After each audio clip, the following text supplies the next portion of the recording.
guys, welcome back to my channel. My parents are home. I usually never film when my parents are home. Holy crap. But something really exciting is going to either happen today or tomorrow. We're getting a boat. So,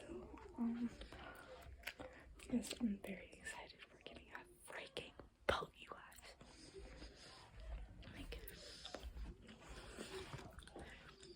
we were going to go on it today, but then we couldn't because it was too late, and also we didn't get it yet. So we're getting it tomorrow. Dad's gonna take off work and he's just gonna pick it up. And then as soon as we get off school, we're gonna go and ride it, and then we're going to come back and get mom, and then all four of us are going to ride it.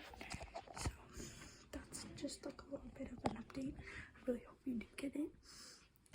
We looked at it earlier today. We drove an hour. Here's Henny. She always sits in this chair.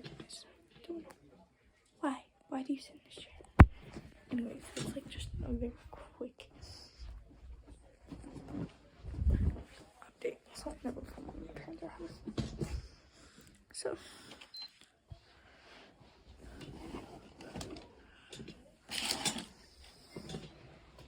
she knows. I feel like I have gum on my lips anyways.